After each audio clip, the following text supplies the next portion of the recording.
Yo, hello, welcome. It's been a hot minute. I apologize. I've been playing way too much Zelda in my free time. But here I am. I am alive. Things have been going on, and I've had to react to those things in my life. So, with that, actually, there's gonna be a new family edition later on this week, so stay tuned to find out. Okay? Hope to see you there. Alright, with that, let's get to the video. Today, I was driving for quite a bit, and as I was driving, I was getting these ideas. I was like, oh man, I want to record. It's been such a hot minute since I last recorded. I'm getting the itch, you know what I mean? So, here we are. Okay, today I actually had like a whole script planned for you and everything.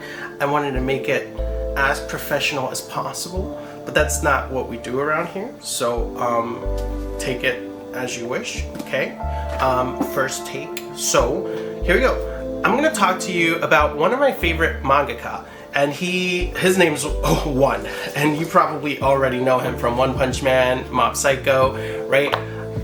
As you know, especially if you know me, you know that I collect completed manga series, right? And with that, there's a couple of manga that I don't know how to put this into words.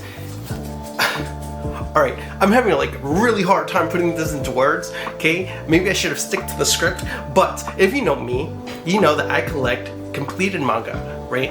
And I have an issue. If I start collecting something, I need to collect the whole thing, okay? So I tend to steer away from collecting manga that are serialized and still coming out because I fear that they might not be finished or whatnot. These two are one of the few manga that I'm collecting as they release. One Punch Man and Mob Psycho 100. They're made by the same person, and they are so different. It's hard to explain how different they are without showing you how different they are. So I'll first start talking about Mob Psycho 100 because this is one that you need time to read. It's very lengthy. Lengthy is not the word that I'm trying to use. It's very dense. And when you scroll through it, you'll realize that each panel has hundreds and hundreds of words in it. Hundreds. Okay, except that one, okay? But look, this is a good illustration of how diverse this volume is, how the art style of Mob Psycho 100 is completely different than that of One Punch Man, even though they're made by the same person. Mob Psycho 100 is all about this kid. His name is Mob, okay? He's pretty rad, but he barely has any emotions, and his whole goal is to find a girlfriend in school, I guess. But he also has psychic abilities, and he's probably the strongest psychic alive, right? So he gets put into these silly situations without wanting to be in them, and it just breaks loose. It's crazy. I cannot recommend this enough. So far, I think I have the first 10 volumes, and I know that there's 15, and that completes the whole series, but the last 5 are still being translated into English, so those are coming out, and I'm picking them up as we go. Then we have then we have One Punch Man, right? And you might see my Nendoroid figure of Saitama over here. See him? He was my first Nendoroid that I got in the mail. He was not the first one I ordered. The first one I ordered was Toga.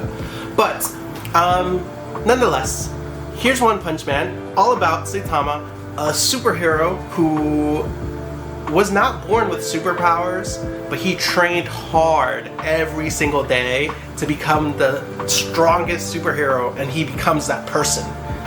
And through that, he also loses all his hair. He was not always bald. He loses his hair because he trained furiously. And as the title says, he defeats most enemies with one punch. And that's it.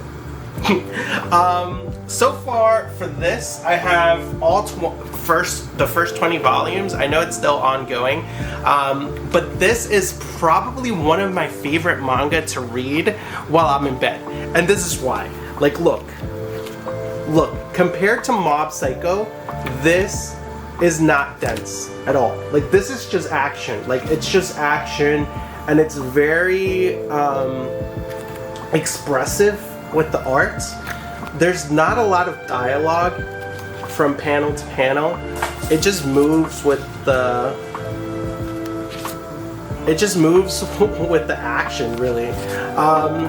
And again, like, I can't rave enough about these two. Sorry, Mob Psycho 100 and One Punch Man, just because, like, they're made by the same person, but they're drastically different in art and in storytelling. Although the main character, they're not really driven by much, but it's that makes it so magical, because it's that dull personality in a way, and then them getting caught up in the middle of some scheme, and the way that they respond to those schemes is what makes it so good. Okay, they are, I think, dull on purpose, because every other character around them is so energetic and charismatic and such a character. But still, I can't talk about it enough. I have the Nendroid. I like it. Okay, I like it. Okay, I hope you read One Punch Man or Mob Psycho. I really recommend Mob Psycho 100. Like, it's really, really good. But if you're not in the mood to read a lot and you just want to kind of like look through the art, I feel like One Punch Man is a lot more artsy and expressive. But at the same time, like, I really love, like, I didn't like this at first. Like, the simplistic art style of Mob Psycho 100, I really didn't like it at first. But, like, after the first volume, like, it really grows on you. Like, it really grows on you. Alright. Okay. Have a good one. See you later. Bye.